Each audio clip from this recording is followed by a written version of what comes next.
I think that you could make a good case that the movie Bull Durham did more for the team that is featured in it than any other sports movie ever had. Before the movie, the Durham Bulls were a Class A baseball team playing in a mid-sized North Carolina city in an old and charming ballpark. But that could have also been said about Asheville, another park that plays a role in the movie. It could have also been said about other teams that played in other parts of the state, like nearby Greensboro and Winston-Salem. It was the movie that made this team, with its cool logo and snorting mechanical bull on the outfield fence, go from the Durham Bulls to the Durham Bulls, and turned this charming Class A ballpark into a legend. Bull Durham had been out for 3 years, almost to the day, when we arrived on a steamy Sunday afternoon in June. We had driven over from Knoxville that morning. It's more than 300 miles, but it's all on the same interstate. We probably stopped for coffee and a fast food lunch, but that would have been about it, and we arrived at the ballpark mid-afternoon. Typically, the first thing we would do when we arrived at a park would be to go in and say hi to the front office staff and let them know we were there. By this time, almost all the teams knew who we were and that we were coming, and we had sent a postcard a few weeks in advance to let them know what date we would arrive. If you're thinking this would have been easier with email, you're right, but we were still a few years away from You've Got Mail. Then we'd generally head back out to the front of the park and shoot an introduction sequence. Game number 75 on Sports Tour 91 brings us to perhaps the most famous park in the minors, Durham Athletic Park, the home of the Durham Bulls, which really looks as neat in person as it did in the movie, perhaps. Ever since the movie Bull Durham aired several years back, the Durham Bulls have been a popular item in the minor leagues, perhaps signifying the resurgence of minor league baseball all over the country.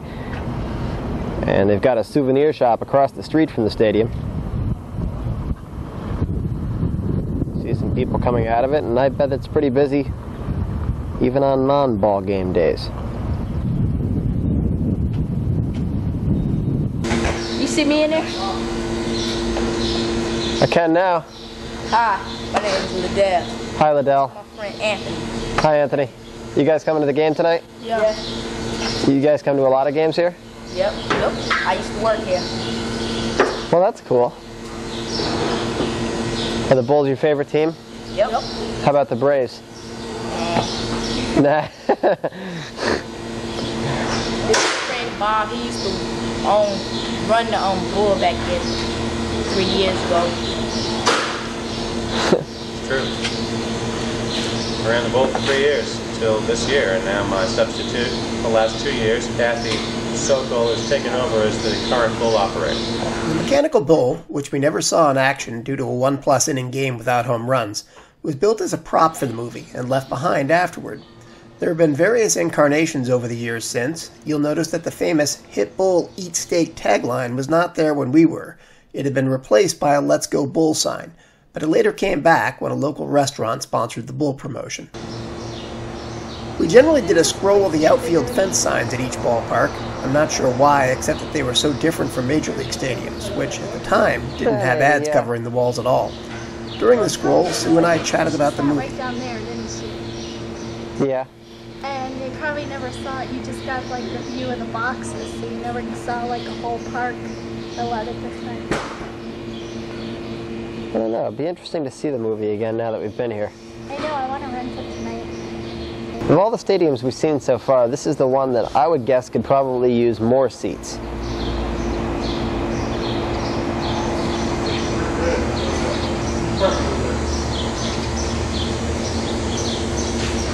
And we've gotten some shots over the wall of sort of some of downtown Durham, but some of the newer downtown Durham you can see over the back of the park here. Big insurance building.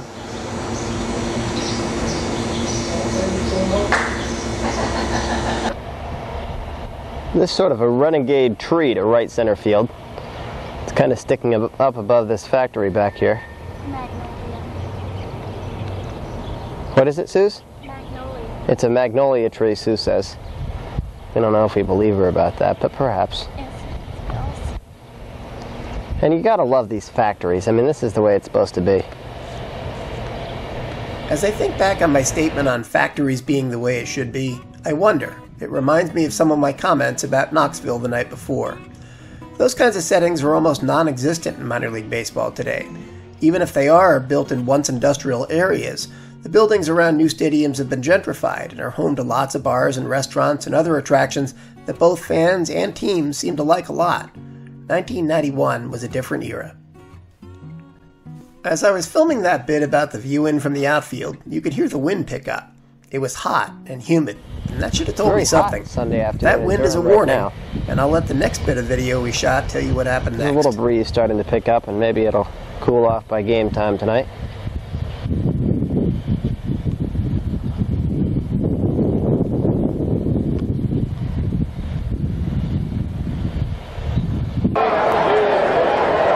Things were going along nicely at this game in Durham tonight,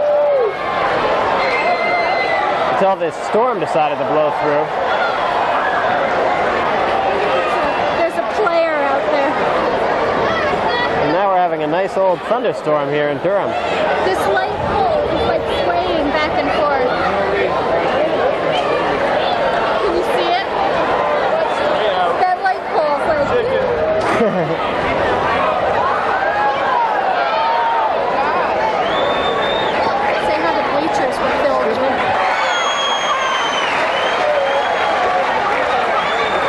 It's like the ocean.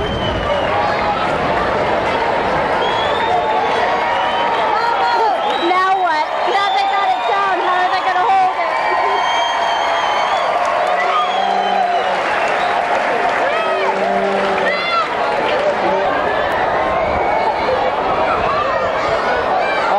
And now we're starting to get wet under the cover here.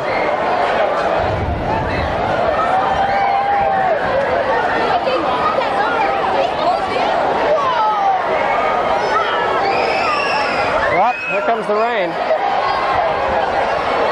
It looks like it's snowing.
I don't recall how many times we saw the chicken that season, but what I find most interesting in this clip is that the players seem to be as excited to see it as the fans were.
goes, off to get his chicken suit dry cleaned, probably.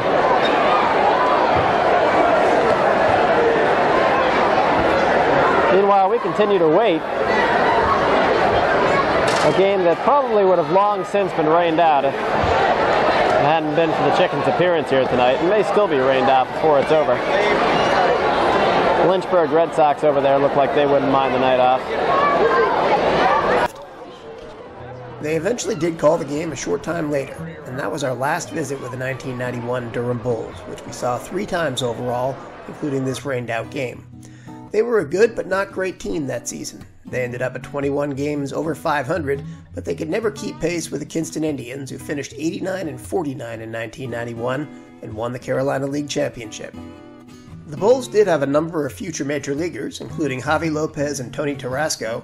I was particularly impressed with pitcher David Need, who went on to a short major league career, but was perhaps most notable for being the first pick of the Colorado Rockies in the 1992 Major League Expansion Draft and being the starter of the first ever Rockies game the next season. As for the ballpark, Durham Athletic Park remains to this day right where it was, and there are college games still played there. The Bulls, however, used their newfound popularity to build a new stadium, the Durham Bulls Athletic Park, about a mile closer to downtown Durham, when they also secured an expansion AAA franchise when the Major Leagues expanded the second time in 1998. They have been an affiliate of the Tampa Bay Rays since that season. After the Chicken was finished, we hung around for a while to see if there would be any more baseball. But once the game was called, Sue and I shot our nightly closing segment, this time with some help. My thanks again to my friend Rob. That's him, waving his hand in the video.